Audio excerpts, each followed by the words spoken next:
Good afternoon, everybody. I am Dee Reinhardt. I am the project manager for Illinois workNet for the Apprenticeship Illinois program. And today I am going to be describing to you through a PowerPoint presentation as well as a real demonstration of which I am recording, the IWIS system, which stands for Illinois Workforce Integration System.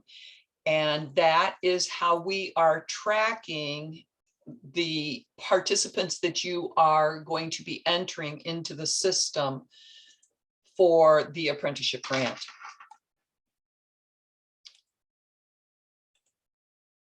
Initially, the very first apprenticeship grant that we started with was the state apprenticeship expansion in 2019. So that's why the question on the attendance poll is, are you a 2019 grantee attending or are you a 2021 grantee attending? So we developed the IWIS system. We brought it online for the 2019 grant, and we are improving it with the 2021 grant. We have some things that are working that we are going to be launching very shortly. Early in 2020, we started tracking manually on spreadsheets that we all know is not the best method.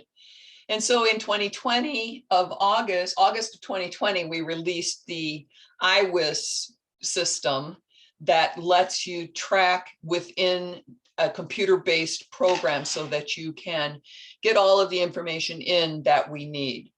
In February of 2021, we submitted our first DOL report from the data that had been entered into the IWIS apprenticeship system. And in this month, we are looking at adding a new work plan. We're adding quarterly reports, and we will be adding the navigator tools for the PY21 grantees. The whole workforce system, the whole workforce integration system works so that everybody can see there is integration and transparency allowed and appreciated for this system so that we have pieces and parts that all work together and make everything flow. We also have a public presence for the apprenticeship program, and we will be having a webinar tomorrow afternoon at 3 o'clock to discuss the public pages a little bit more in detail, but it does address apprentices who are interested in participating in an apprenticeship, as well as for businesses who would like to initiate an apprenticeship. We're going to cover the intake process to bring new participants into the IWIS system. We have an overview area.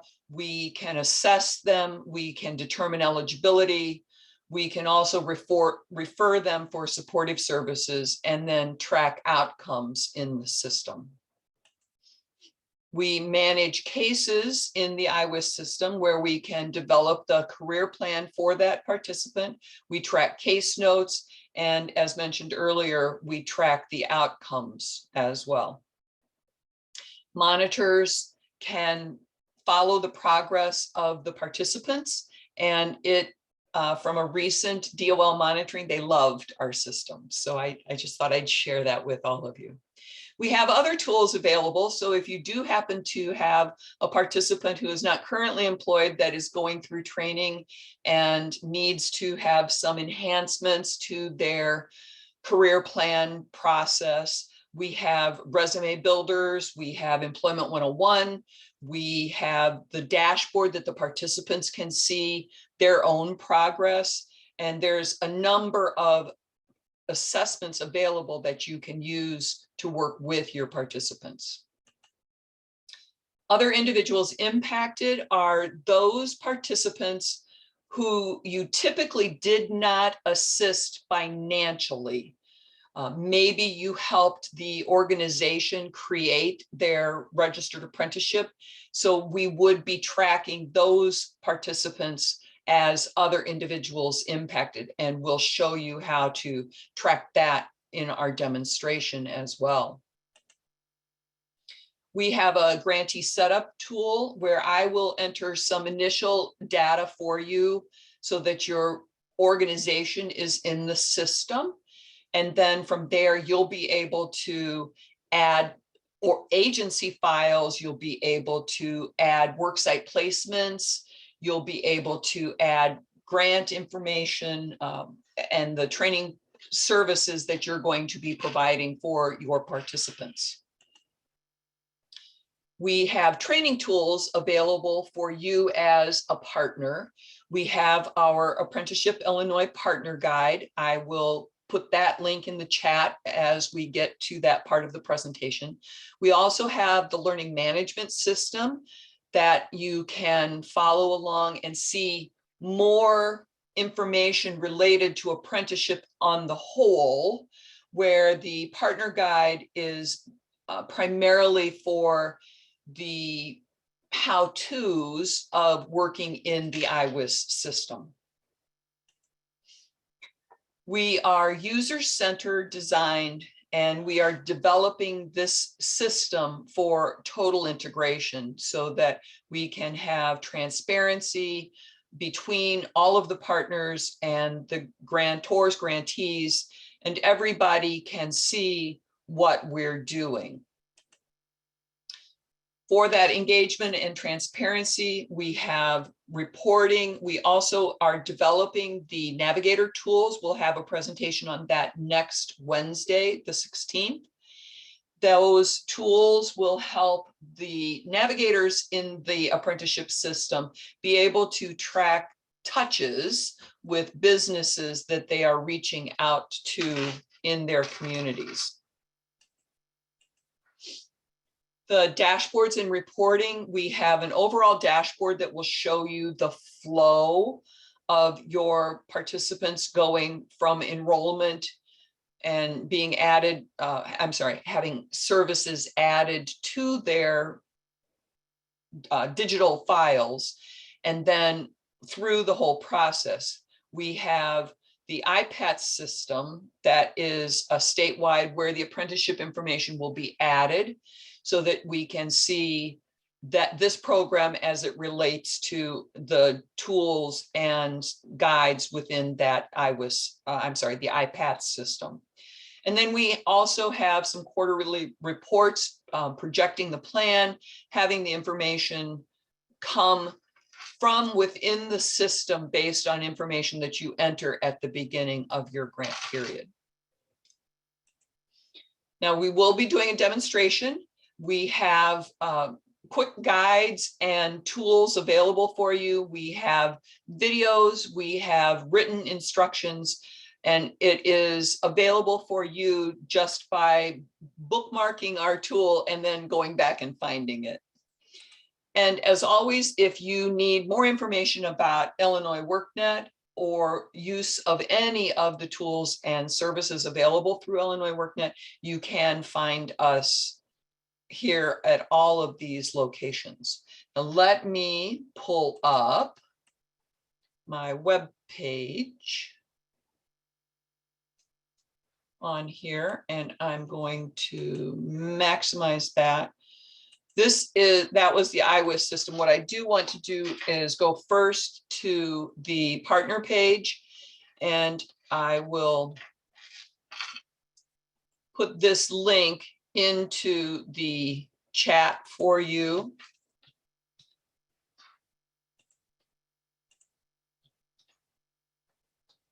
If you bookmark this page, this is available. You do not have to be logged in, but if you are logged in, you will see a ribbon across the top that will take you to other tools. Here we have a link to the IWIS system, which some of you may have known it called the Customer Support Center. I am breaking myself of the habit of calling it that, so I may slip on occasion, but I was calling it that for a very long time. We also have a link to our public page. We'll be going over this public page tomorrow on our 3 o'clock presentation, but you can link here and tool around yourself to see what's available. These 4 circles here give you the ability to check out what's going on. We have a quick start partner guide available to you. If you are doing fully case managed customers, those are the ones that you are supporting with training or with on the job training or rapids training. Those are the people that you will be entering into the system and tracking completely with what I'm going to be showing you in our demonstration. And then we have a quick start guide for the other individuals impacted. If you click on either of them, it will show you quick steps to go from start to finish on the customer with associated videos for those. Now, we do also have partner training materials and videos, and this tracks the different webinars, presentations, technical assistance sessions that we do. The tutorials are in a module right here at the top. The webinars are also uploaded and can be viewed here.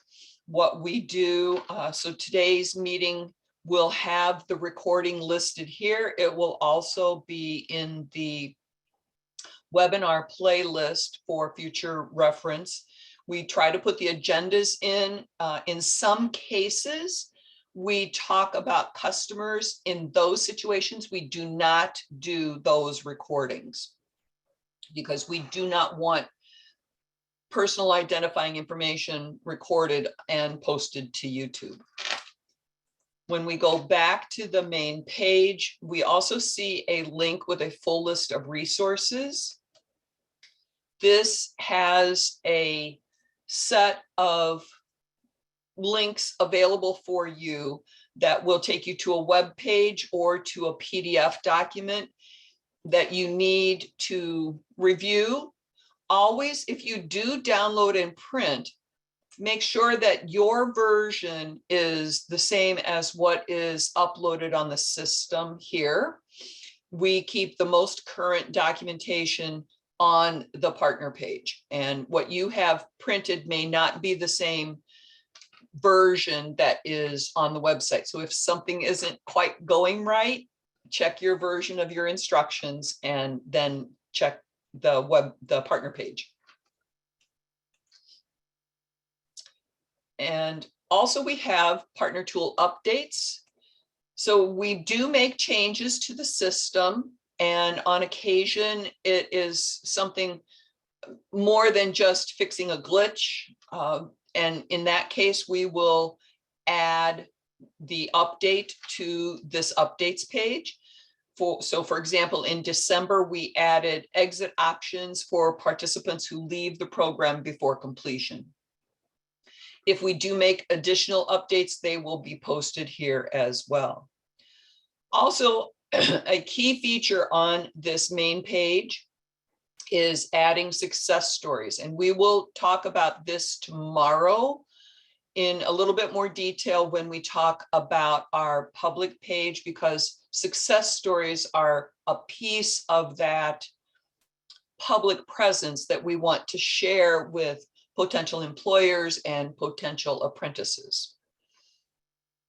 The event calendar is where you can come to see when the next webinars or technical assistance sessions will be. I will always have a link here for the location of the webinar. I do not send out calendar invites to everybody because staff changes occur very frequently. So keeping the technical assistance sessions in a central location is much easier than trying to update an Outlook email invite list. So we will be having open office hours every week from 2 p.m. till 3 p.m. on Wednesdays through April 20th, which will be our next our second from now technical assistance session. So we'll actually have a technical assistance session on March 16th where you can come, we'll share with you any updates, and then we'll have another one on April 20th. But between those times, I will hold open office hours so that you can log in to the webinar and ask me any questions. Those open office sessions will not be recorded because we may be talking about individual customers. Everybody is welcome to participate, and if you have a question, we'll just take them in order of people coming into the webinar. And we also log whatever past events that we have had, webinars, touch bases, and a quick down and dirty of what the topic was for that day. So that's our partner pages. We also have the LMS, and we will make sure that you have a link and login to that, that system as well, so that when you are trying to find out more about apprenticeship in general, you'll be able to log there. Now, when you log in to IWIS, you will land on the group page. Now, I'm logged into test. This is all test information that we have put in. This is where we try to fix things and build things and make things work for you. When you land on this page, if you happen to have access to more than one program, you'll see all of those groups listed here, and you'll pick the group that you want to access, and that would be Apprenticeship Illinois.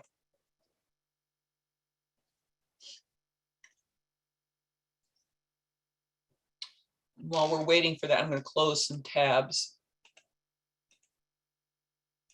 I am the tab queen. I always have hundreds of them open, it seems like.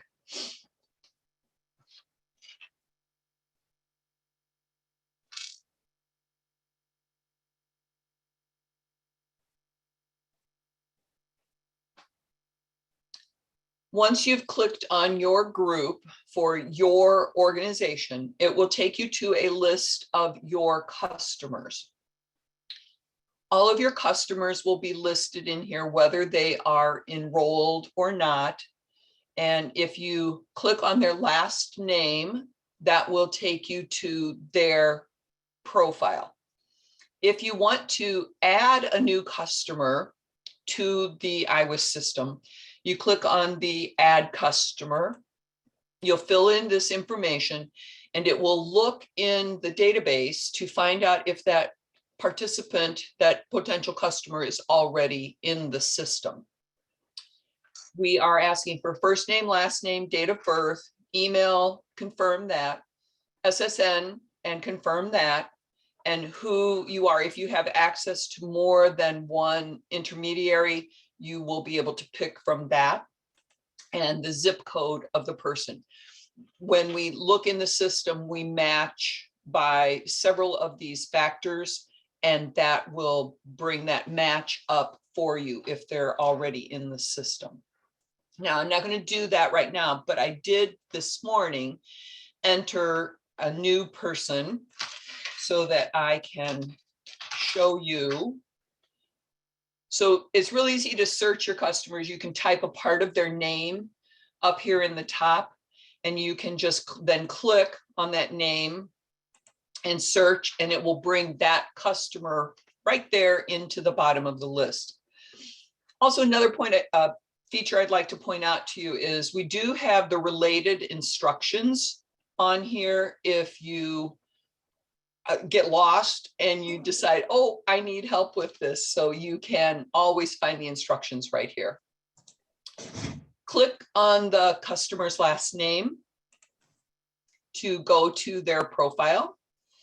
After you have added the customer from that add customer button, it will give you several options. You can complete the application with them, you can send them a link to the application, or you can add another customer.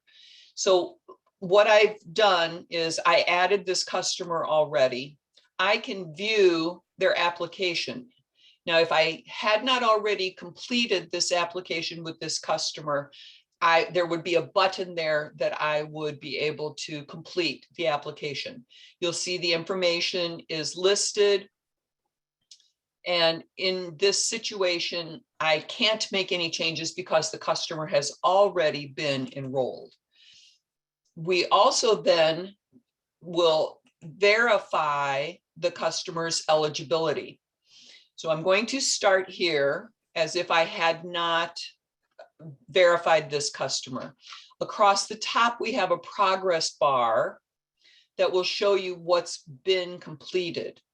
And we can click on the basic information for the eligibility, and it will ask you what you are going to use to verify this particular item. Each item that was marked by the customer, with the exception of this basic info, will require some sort of verification for you to be able to enroll the customer at the end.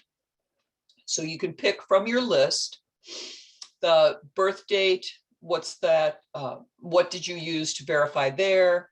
What did you use to verify the SSN? And then you will need to enter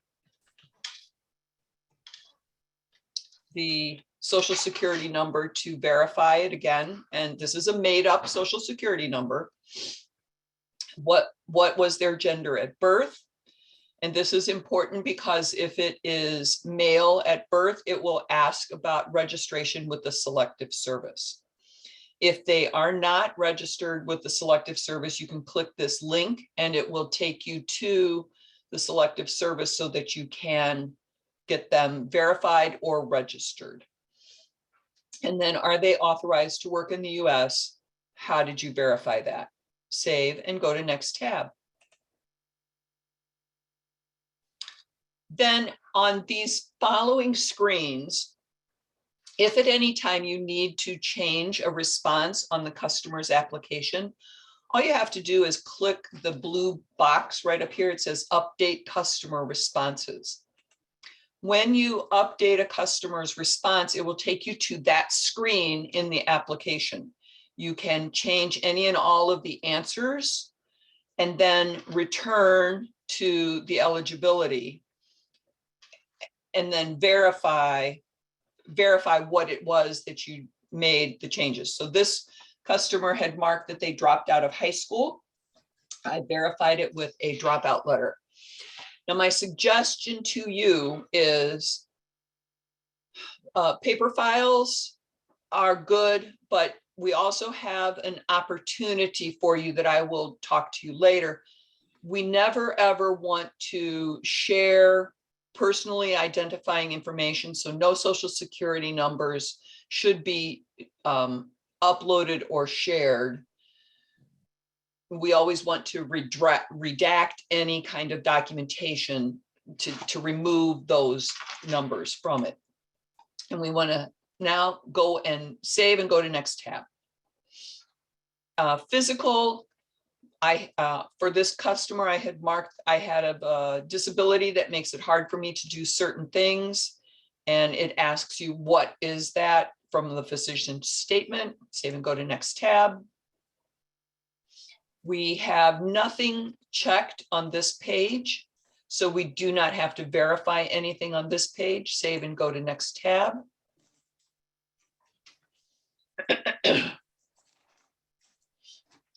On this page, we had nothing marked, so we save and go to next tab.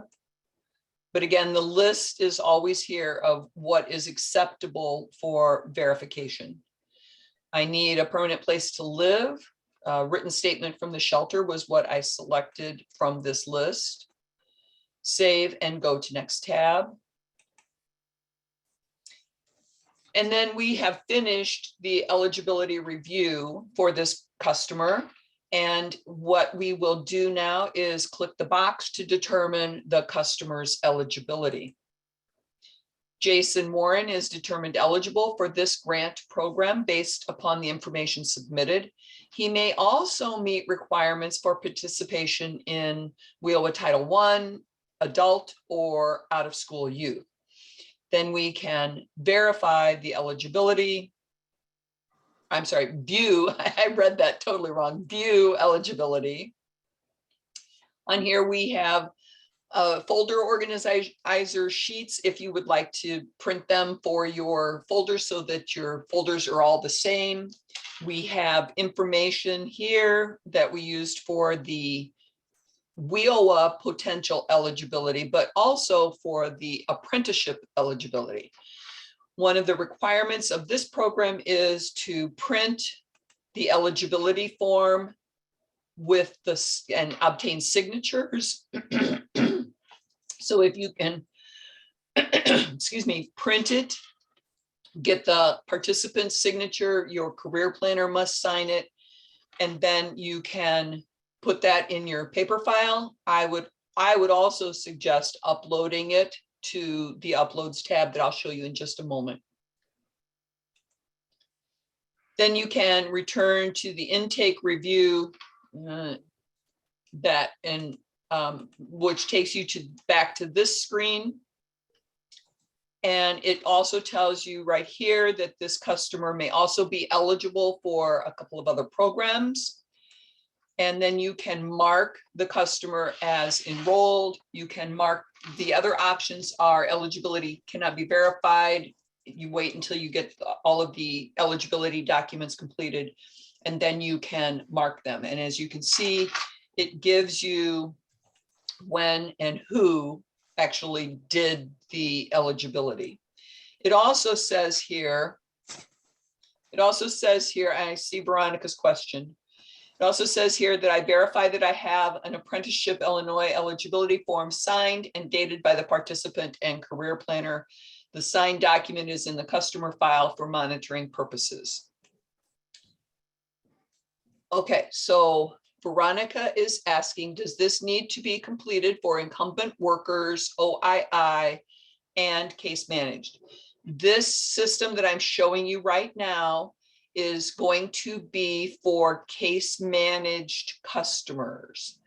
If there are incumbent workers, some of the information will be synced into the IWIS system, and then you'll have to complete some additional information, and that is being built right now. So we'll show you that on our TA session in March.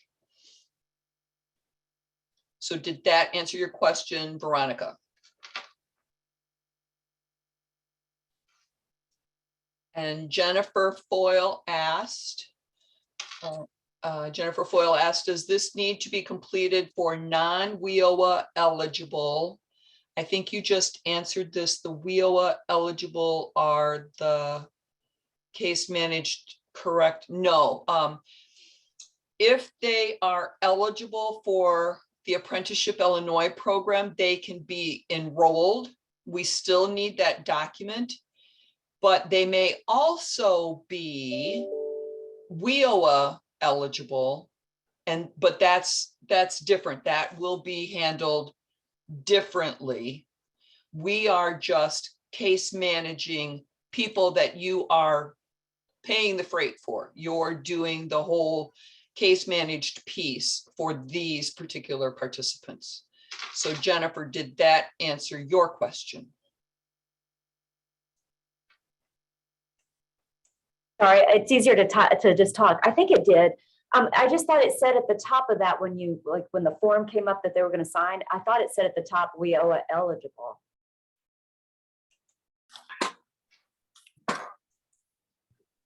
Hey, Jennifer, this is John Parr. Yeah, I think that you're right. As we look at that, that may be something we need to update this.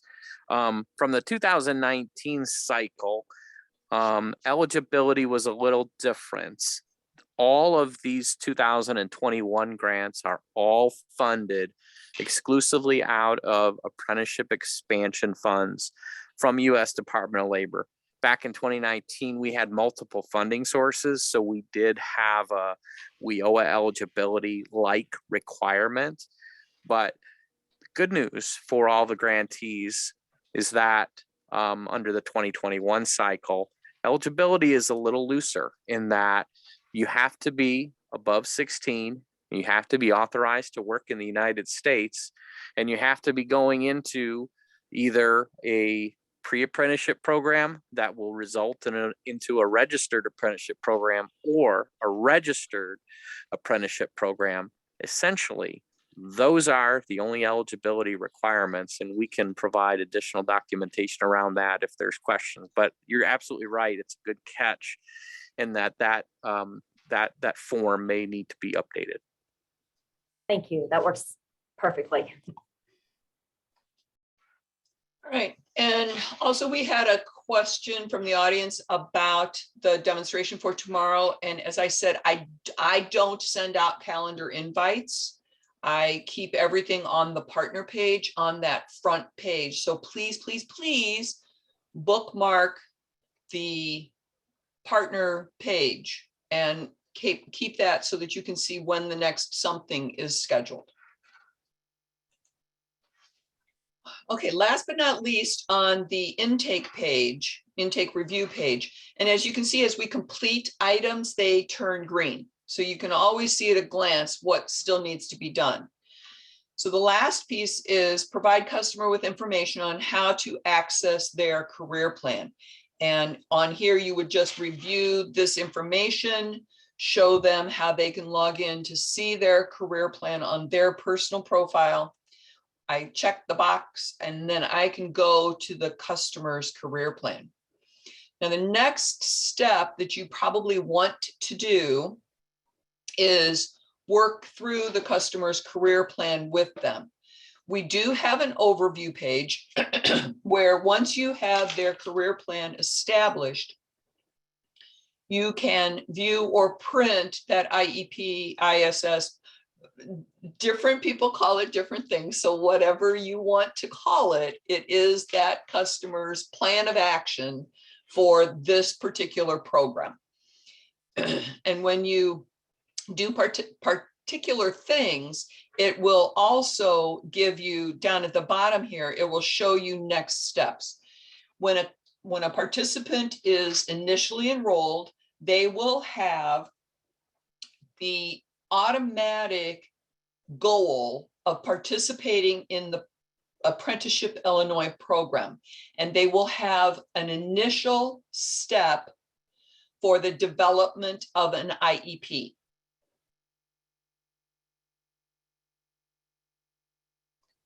And then once that is done, you can add other steps and services to their career plan, and you can show that.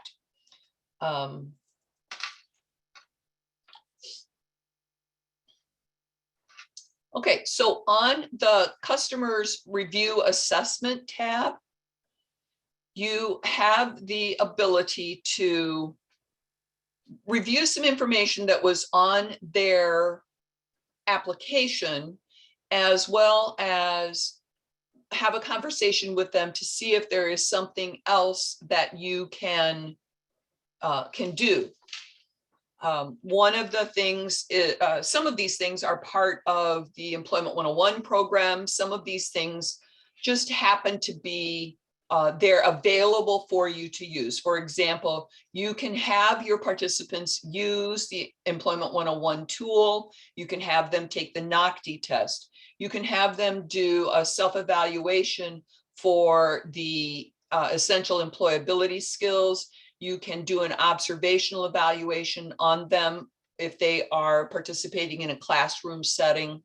You can have a worksite evaluation done that is also based upon the essential employability skills. The work person, the work site, the employer would be doing the evaluation on the participant. Whoops, I didn't want to click that button. We have emergency contact information, other considerations that are coming out of other spots in a potential application situation. We can also track TABE, Casey Life Skills, just a myriad of different assessments that are available, and you can just pick which one you want to put in the system. Then we can establish additional goals, but the one goal will suffice if you want to add all of their steps and services to this one goal. And then when you want to add additional steps and services, if you add a registered apprenticeship program, it will also ask you, and I'll just delete these very quickly so that we can show you from scratch.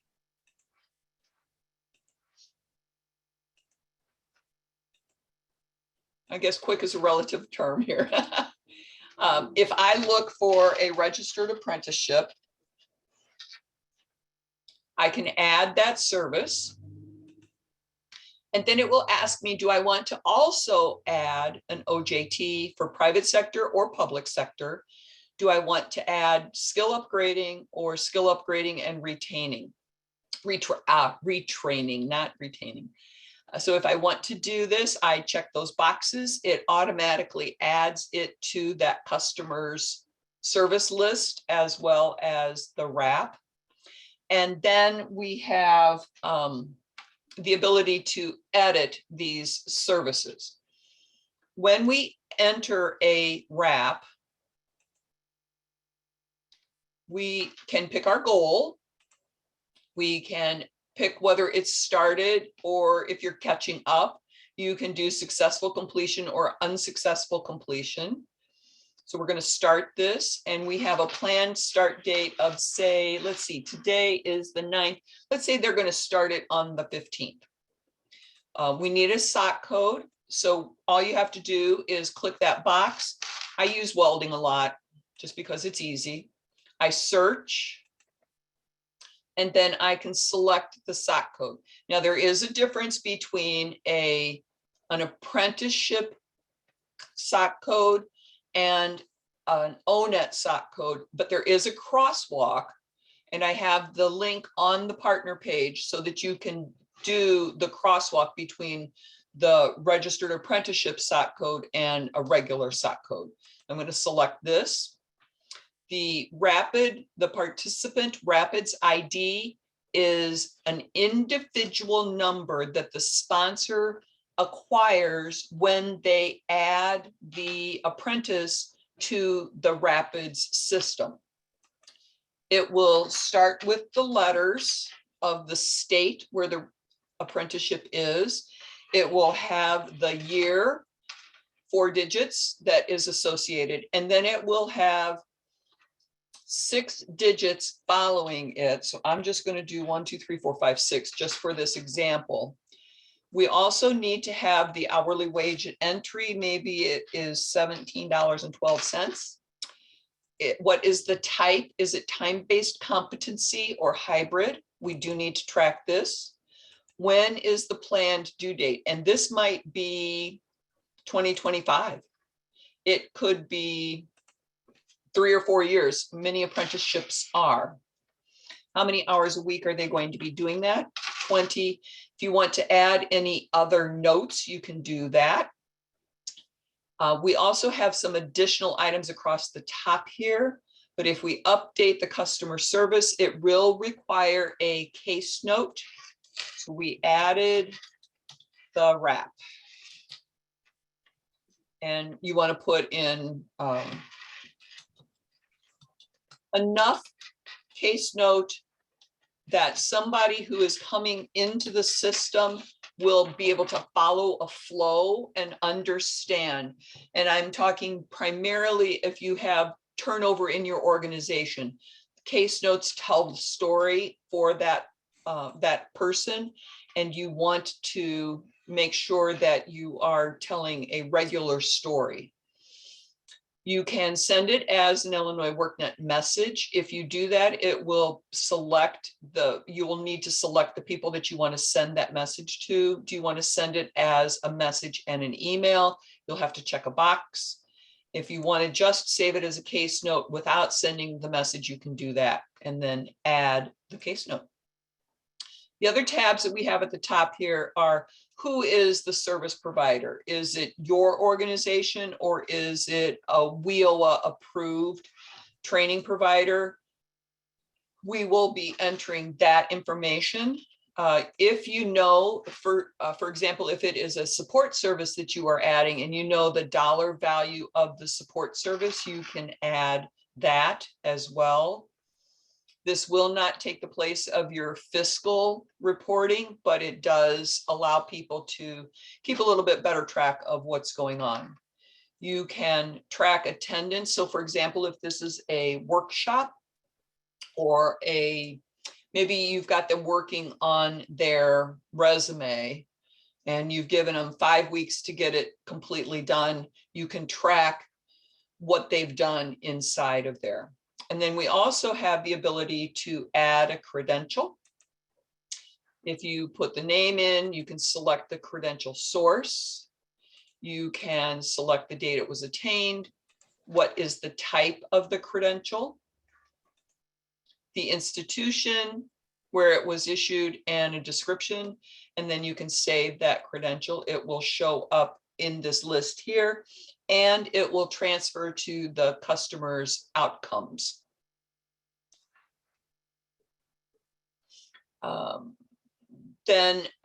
Okay, so on the overview tab, I'm going to bounce backwards and then I'm going to go forwards. So on the overview tab for the customer, we have some basics that will help you keep track just with a quick look of what's going on.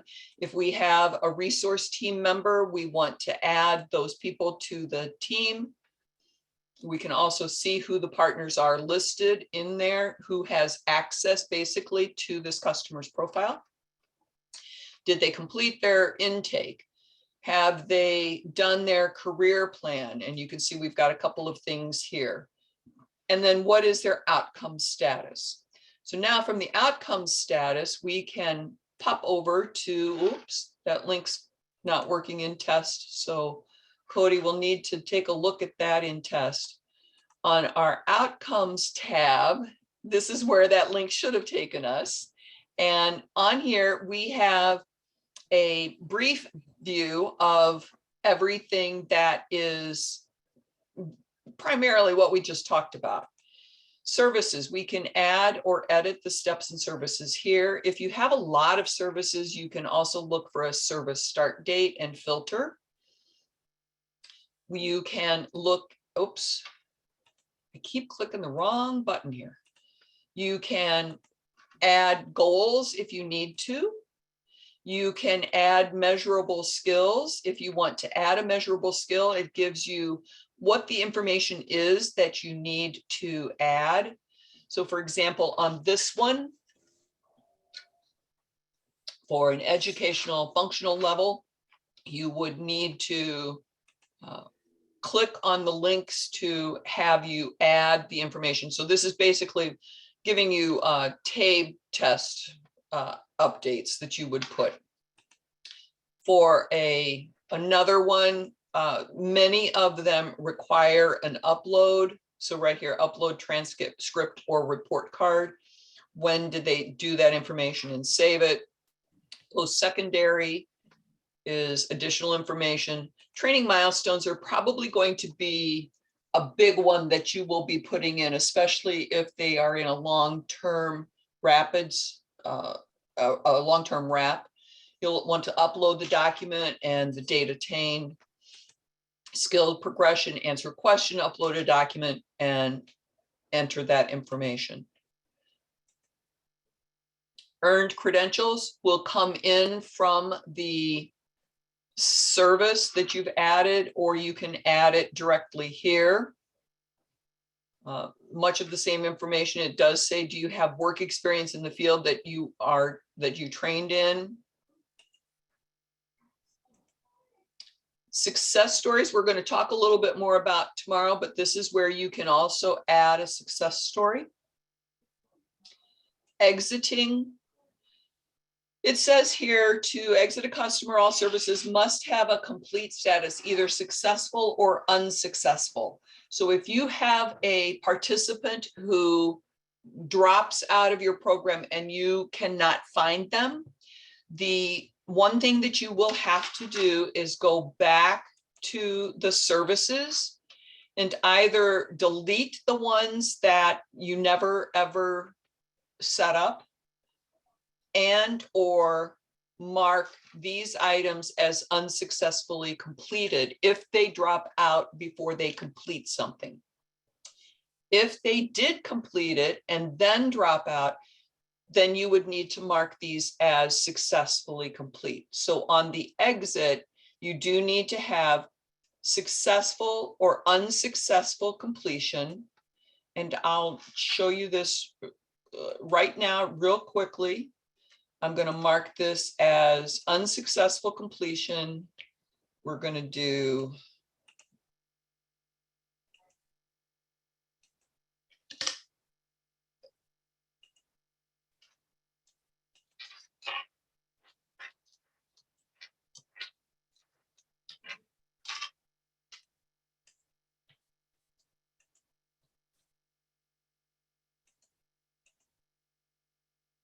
so that one has been updated. I'm going to go back to the outcomes. I'm going to delete the services that the customer did not begin at all. And then I'm going to drop them out of the wrap as well.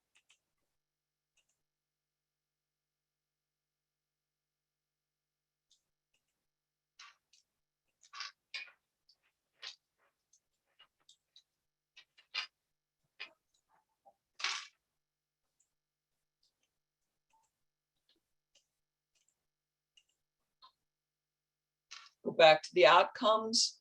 And if I go to the exit, I can now have an exit reason because I completed all of the services either successfully or unsuccessfully. And right here, the customer withdrew from the program. Save exit status. And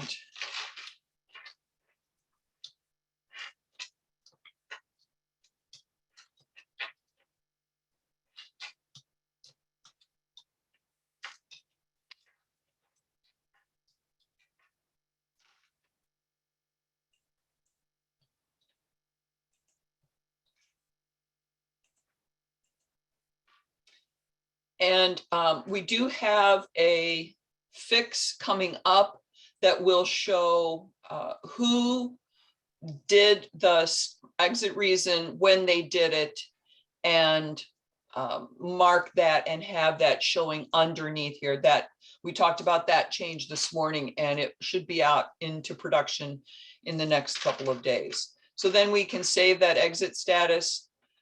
Should the participant gain employment during the participation in the Apprenticeship Illinois program, you would add that employment here. This will not track employment that is added from an application. And then for follow-up, you can add a follow-up case note. Now, let me show you a couple more things across the top here. We do have case notes. And as you can see, the case notes that I have been adding are in here that I've added over the last couple of hours. We have the ability to filter from the top of a column by subject. You can filter by any of the items across the top. It will show the source of the case note. If a customer happens to be co-enrolled in IWDS and a case note comes in from IWDS, it will show that as the source. When you want to add a case note, if it's not prompted by the system, you can add a case note here and select a task. for which it is associated. I'm just going to do follow up, the date, what is my case note?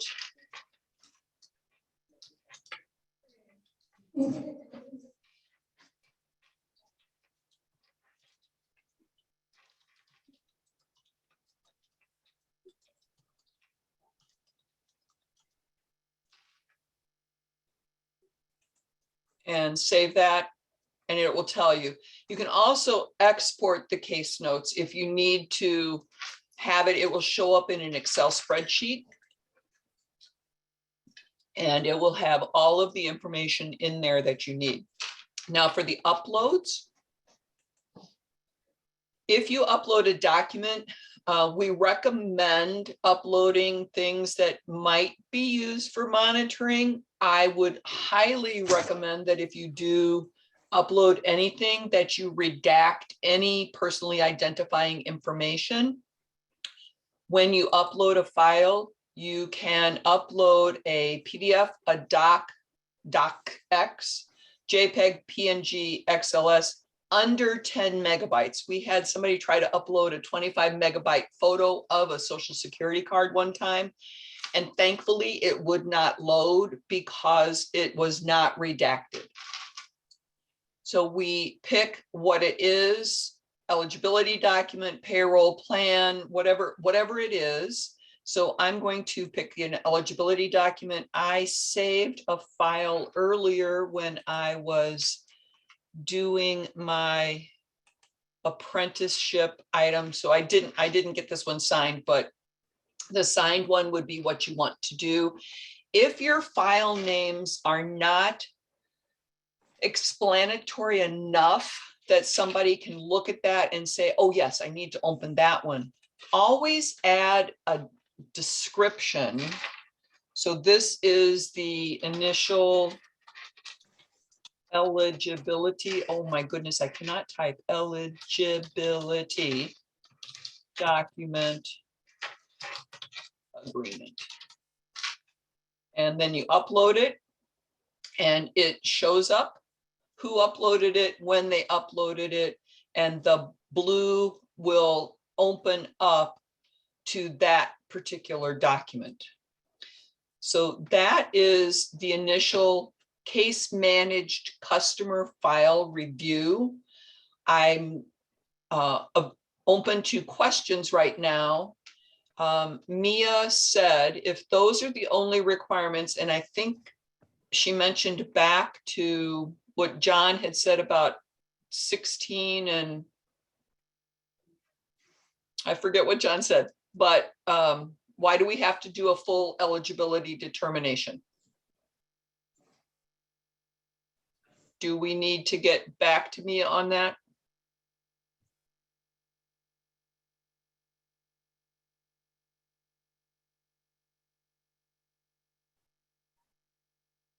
So I guess, can you explain a little bit more about the question around full eligibility determination, just so everybody is 100% clear?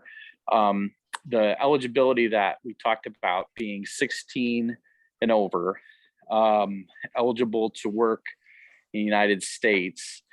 That's the primary eligibility requirement, and everyone, whether you're serving a fully case managed person or other impacted individual, if they're receiving a benefit of the grant, you should have documentation on that individual. And we'll go into more detail about that, kind of the detailed information that U.S. Department of Labor requires us to provide around what they call that RAPIDS identification number, especially for those who are new grantees, right? There's a whole lot of information that we require to send up. So that's why we're looking to document this. And so it isn't necessarily a WIOA full eligibility piece, but we do have like kind of that minimum eligibility that we will look as, to verify expenditures and review and monitor the grant, that's what we would be looking for. I don't know if that answers the question. Mia, if you want to type an answer in the chat or else open up your microphone.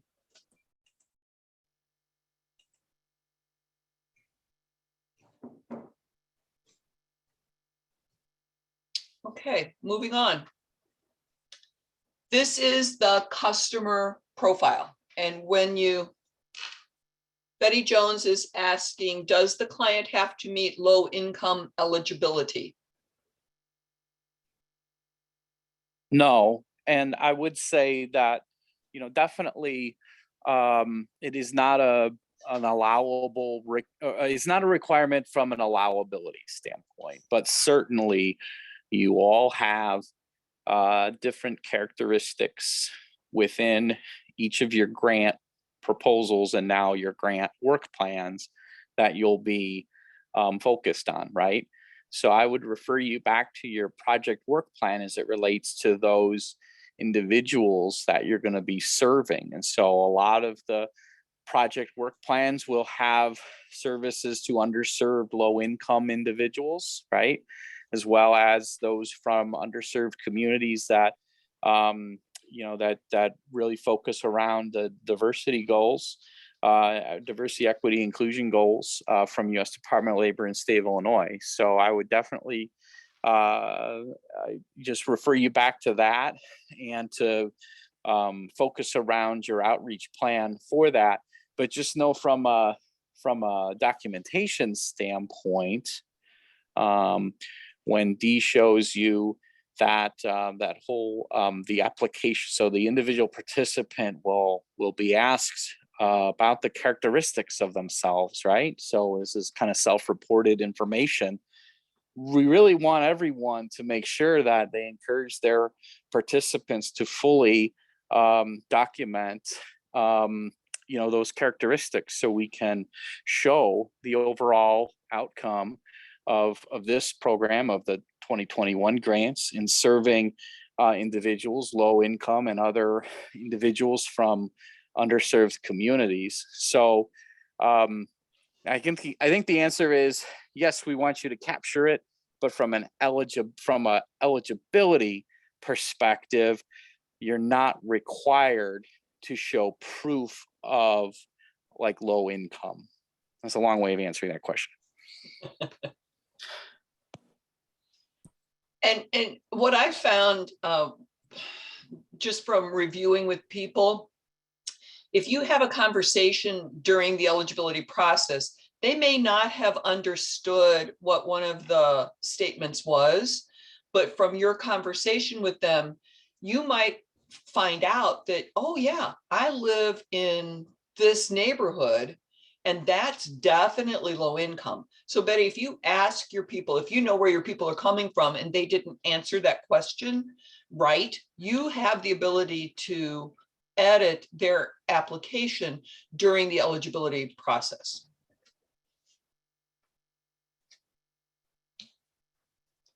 Okay, I'm back to the group page where all of the customers are for this organization. And again, with this page, you can filter by the tops of all of the columns. So if you're looking for somebody whose services have not been started, but they are enrolled, you can find those people here. You can also export your list.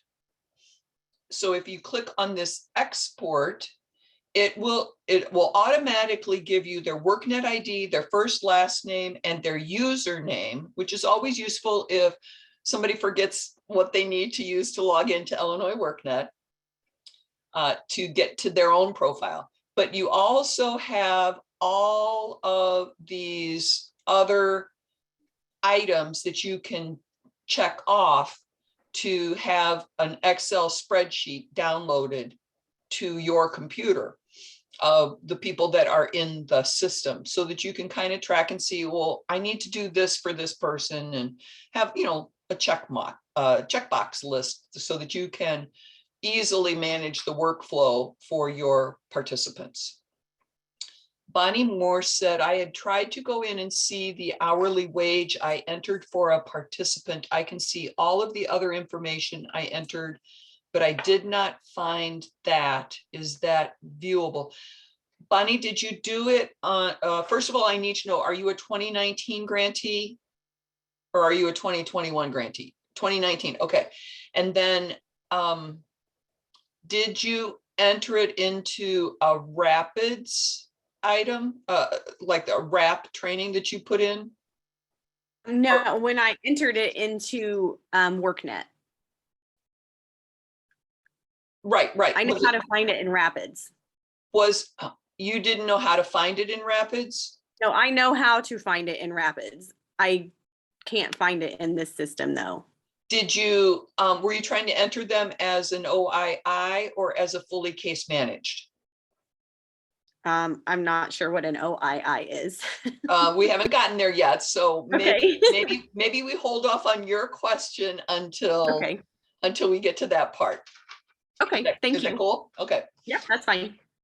Okay, so now that we know where our customer list is and we know how to make some edits to our customers, there's some reporting that we need to do.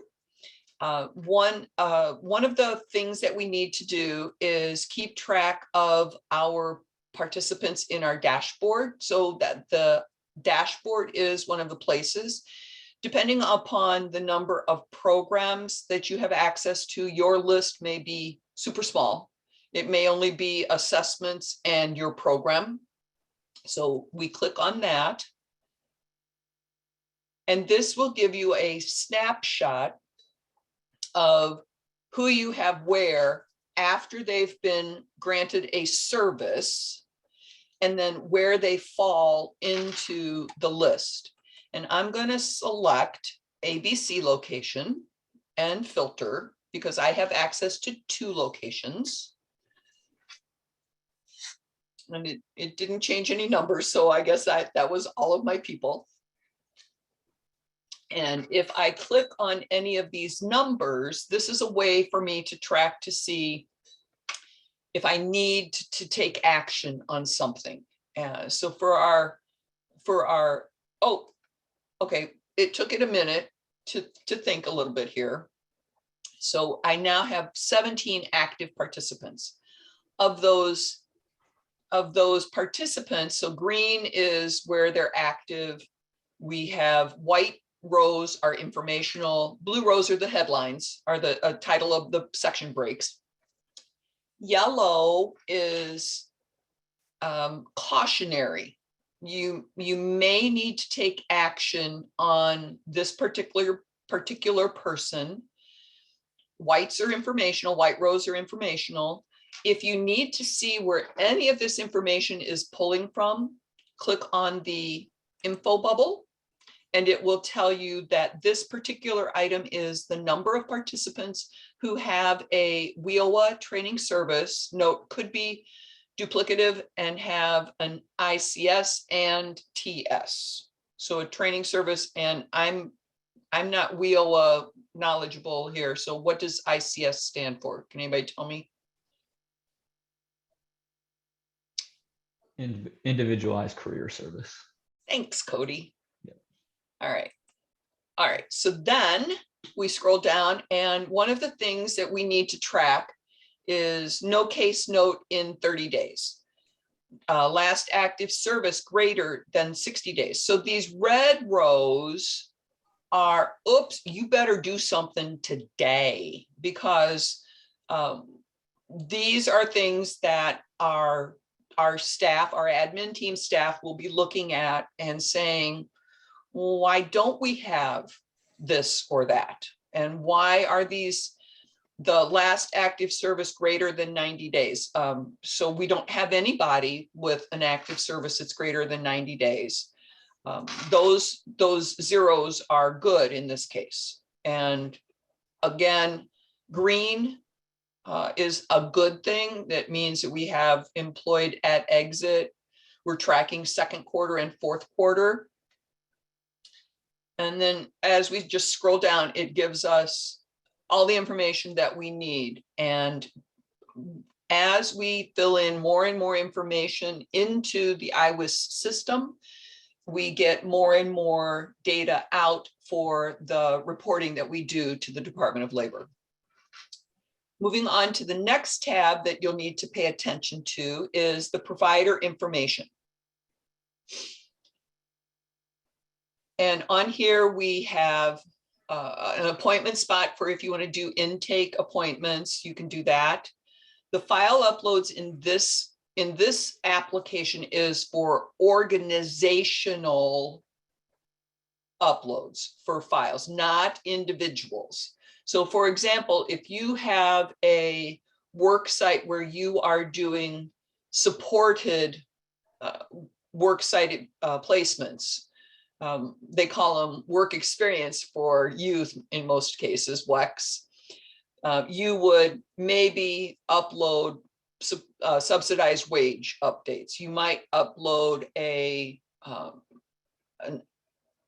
MOU. I forgot what MOU actually stands, Memorandum of Understanding. With a training provider, you might upload that MOU here. So that these are the organizational documents that you'll need to upload.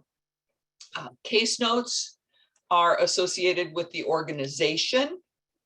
Training programs, perhaps you are the sponsor and you have a training program that is associated with this program. The training program information would go here. The tab that we want to focus on the most, though, is the grantee details. And for Apprenticeship Illinois,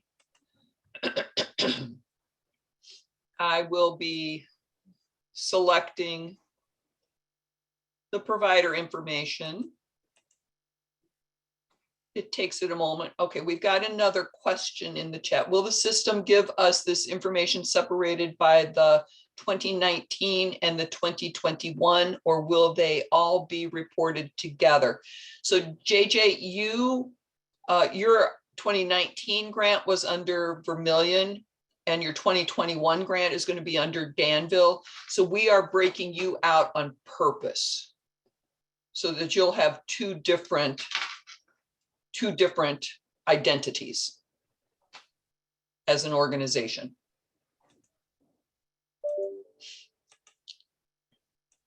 All right.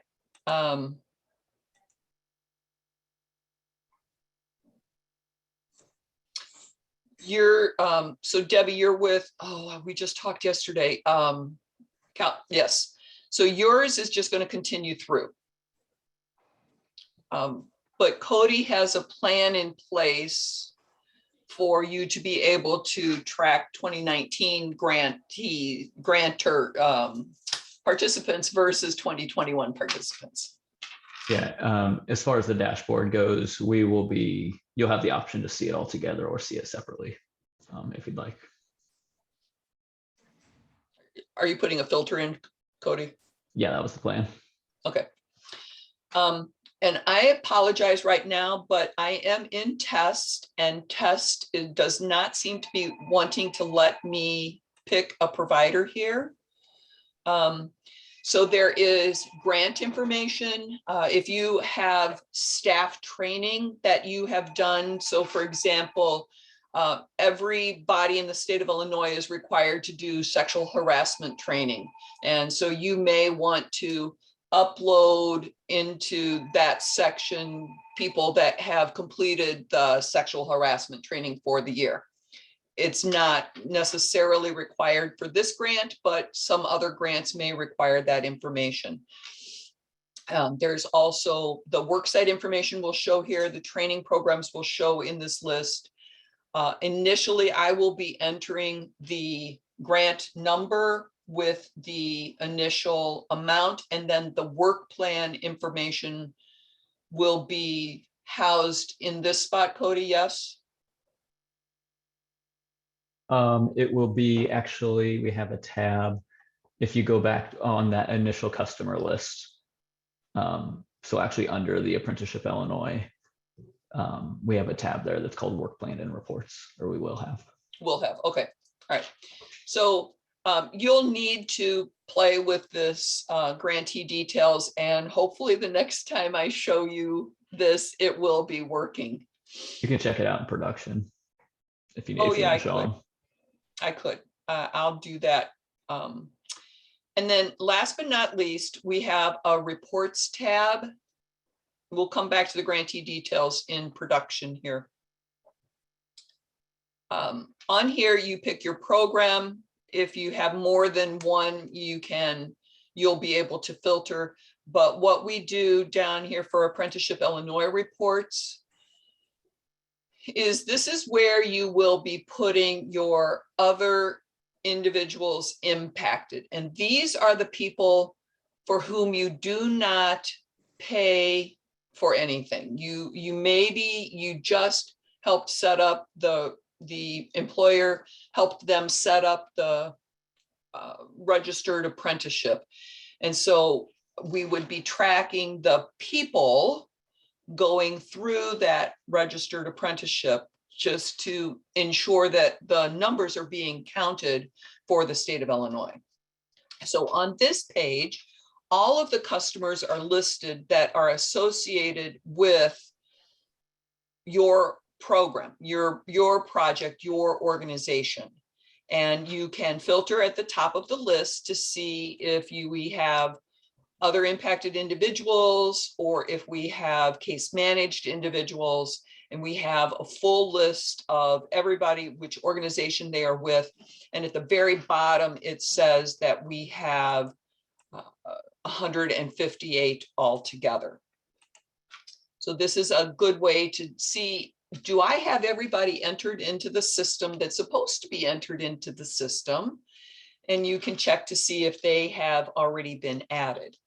If you want to just check for the other impacted individuals, you can filter for those. And it will show you just the list of the OII people. If you need to add, we have additional filters here. You can select a start date, show a cumulative year. If you want to upload the other individuals impacted, you click on this button. It will give you a spreadsheet that will show up in an Excel format. And then when you open it, there are fields required that, let's pull it over here. There are fields that are required with beige. And I noticed the other day, my one little asterisk here is black instead of red, but this field is required because it is beiged out. And so on here, we need this information. You do not have to maintain the naming convention on this document. Name it something that you want to be recognizable, but all of the required fields do need to be entered. And we do have some formatting selection options here for you to be able to pick yes or no. Even on the unrequired fields, we have additional options here. So this is the document. Once you have it filled out, you do need to make sure that all of your fields are full if they are required. The other day I had somebody I was helping, they had overlooked one small cell for one person, and it kept them from being able to upload the document. So OII customers are individuals who entered the apprenticeship but are not funded with grant money. My answer is yes. John, can you confirm? Or Patrick, can you confirm?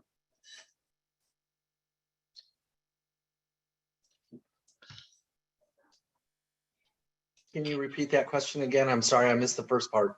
So OII customers are individuals who enter the apprenticeship but are not funded with grant money. They entered a registered apprenticeship program, but OII individuals are individuals who have their registered apprenticeship is a direct result of either a navigator or an intermediary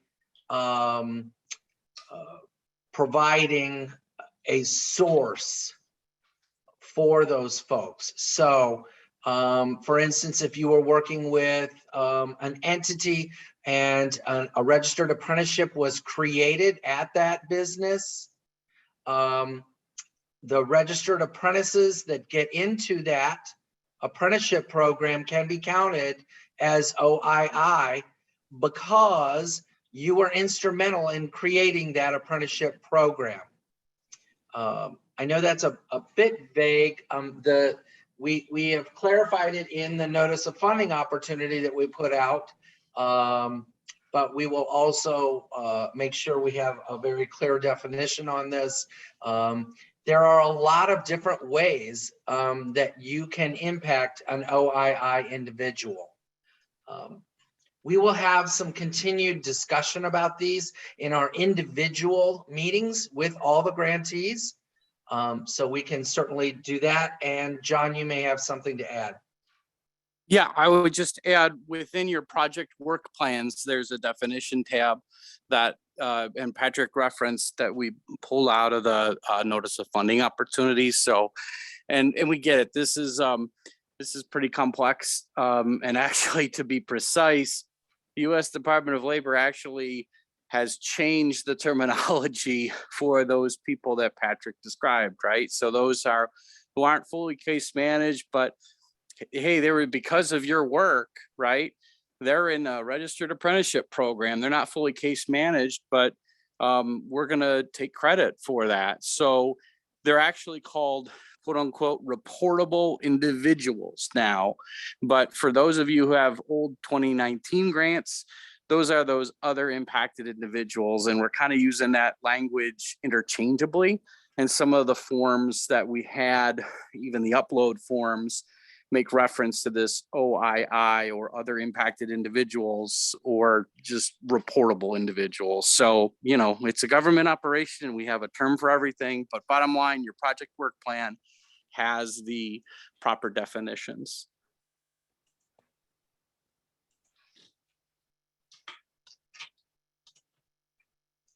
All right, thank you, John and Patrick.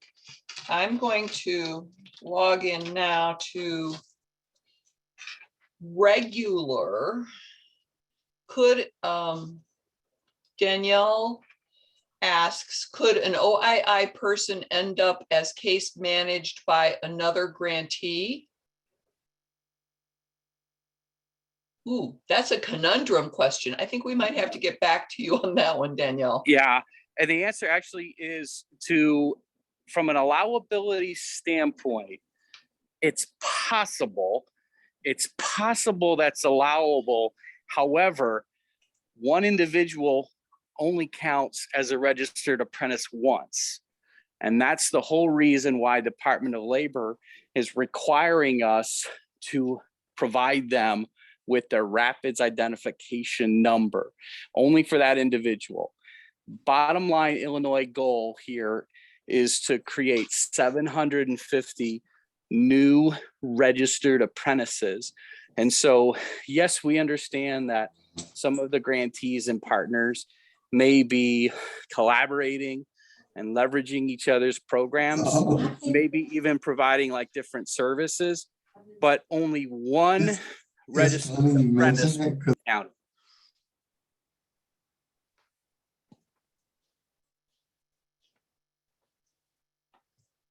Okay, so I'm on production right now with the grantee information, the details.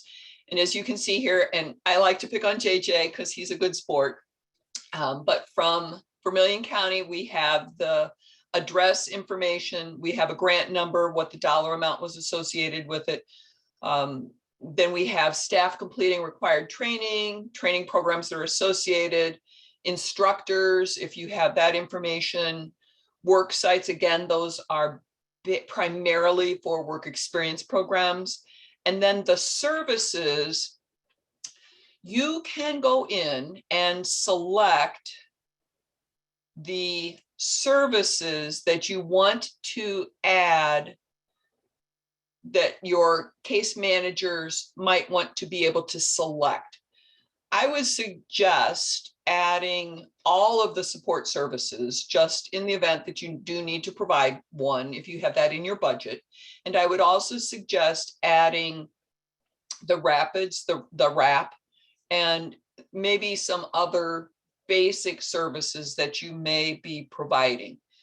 So you would click on the checkbox to add that to your system, and then save it, and it will show up in your list of services that can be added to a customer's, a participant's career plan. And then if you do decide that you need to remove it or edit it, you can do that here as well. So I have finished the basic review of the IWIS and the customer data entry input, the intake review. I am open to any other questions that you might want to ask about the system, the IWIS system. I know this is very new for some of you, but for those of you who may have already been floating around, you might have a question that you might want to point out to help some of the new folks.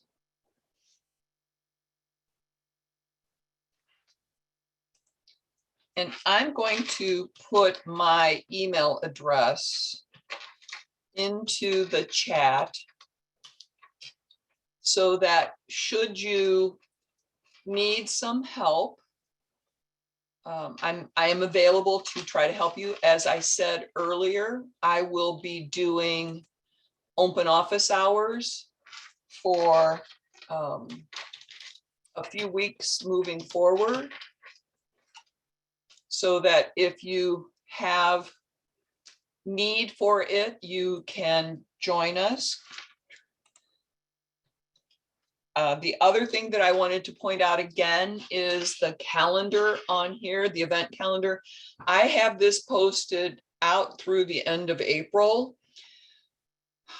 So if you want to add these items to your own calendar, you're welcome to do that.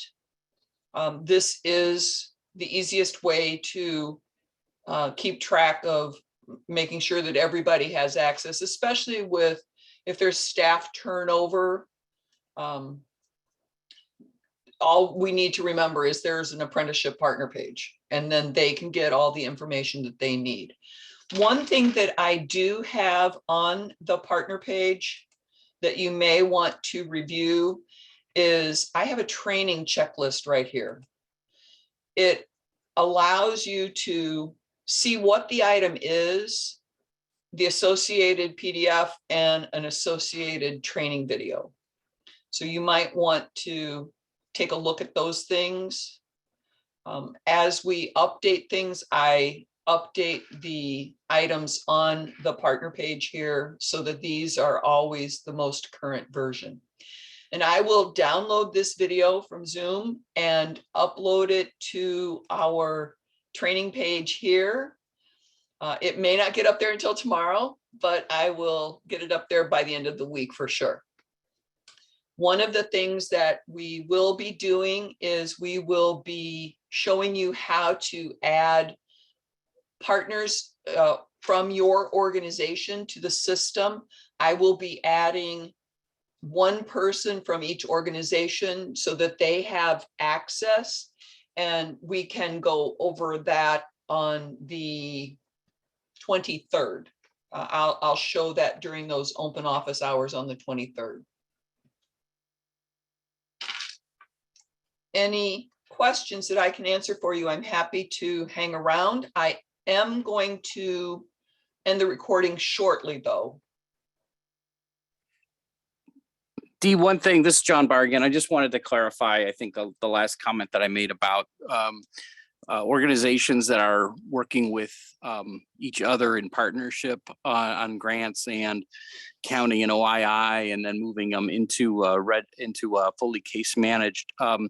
One thing, if you are in that situation, I mentioned that it may be allowable under certain circumstances. I want to emphasize under certain circumstances, and that Patrick and Chase will work with you to understand what your specific project work plan is and what that kind of workflow looks like. And also to just finally point out that, we're aware that many of you are working on other projects and other grants with DCEO and other funding sources, and that it's great that you've been provided with that support and are doing the work that you're doing. But one of the things that we need to make sure that we have kind of full transparency around all of your projects and the work plans and how they impact these grant funds. So that they're complementing and wouldn't give any appearance of duplication of these grant funds or others. So we know that this is really complicated as far as keeping funding sources clear and project work plans. So that's where those meetings with Patrick and Chase are absolutely critical to understand what your plans are there. So again, just wanted to clarify that comment for everybody. Thank you. So Bunny asked the question about where the wage is. So I'm coming back here to look, and on a wrap, we have an hourly wage at entry right here. So this is on the wrap service, Bonnie. If you're entering if you're entering that information here, this is where that wage would go.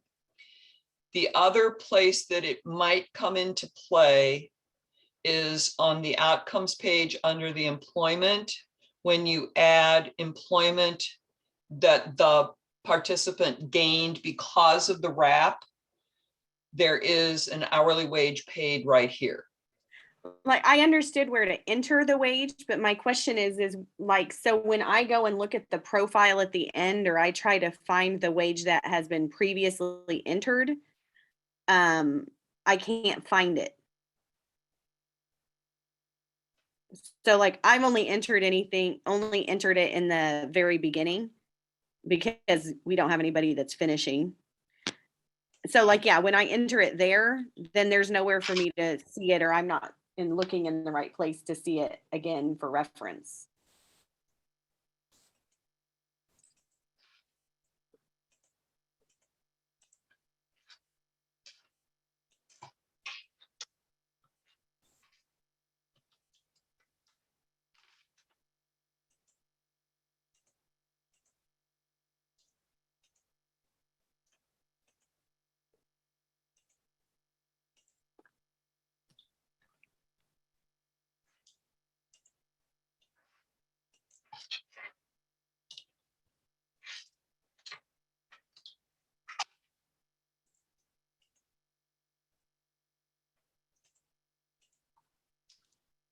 All right, wrong customer here. I was trying to do it fast.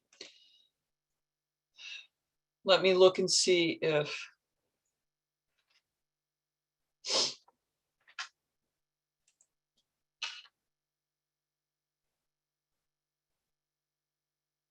the reason I'm asking is because when I have my customer fill out the questionnaire, that question isn't on there. And then I forgot to write it down. Oh, because that question is not there. So I was just trying to figure out how I can find it afterwards. Yeah, so one of the places that I know the wage information is listed is on the U.S. Department of Labor 671 form. And that's a form that is filed, as that we understand it, with the sponsor. Right. Yeah. I have customers who did not start their employee at the lowest wage level. Mm-hmm. So for the ones that do follow the wage schedule, that works. Yeah, yeah. So, yeah, I think that that's a really important question. I think we probably need to dig into it in a little more detail with Cody and Brian Richard with our reporting team. So if you can work with us on that, because as many of the existing grantees know, we've been working with DOL with their evolving reporting requirements. And when we understand, why they want to know the wage gain, because that's an important outcome, right? But there may be some other strategies where we can get that information. And so let's work with you on and figuring out what the best workflow on that is. Okay, thank you. You're welcome. Thank you. Bonnie, if you entered it in the service, if you entered it in the wrap service, it should still be here. Okay, I'm looking. And if you entered it on the employment piece on the outcomes, it should be there too. So you put it. And I believe you're required to enter that in both spots. So When you said the wrap service, sorry, I was opening my file. Where did you look at that at? it's in the purple steps, and then it's the wrap. So if you added that service for the customer, it should be there. Okay, which tab are you on? I'm on the career plan. Actually, I'm on the outcomes. I'm on the outcomes tab, and I'm under the services. It would have been entered either in the services or in the career plan. I'll tell you what I'll do, Bonnie. I'll end the recording. Okay. And invite everybody else to, you're welcome to leave the webinar unless you have a question. And then I'll stay with you, Bonnie, and we can take a look. Thank you. The meeting on the 16th is at 1 o'clock. And Dee, let me just add that there may be some questions out there. Once you get into the system and play around in the system, you're definitely going to have some additional questions. But we are providing, consistent, ongoing training, opportunities to ask questions, one-on-one meetings. So we're really trying to hold your hand through this process. A lot of the information that Dee presented today is going to be primarily for the intermediaries, those working with the individuals. Next week, we're going to be talking about the other part of the system, which will be primarily focused on the navigators. But we felt it was important to have a transparency so the navigators, the intermediaries, and all those involved in the Apprenticeship Illinois expansion efforts are all aware of what's out there, what's available, what kind of information we're tracking, and what kind of data resources are available should you need those.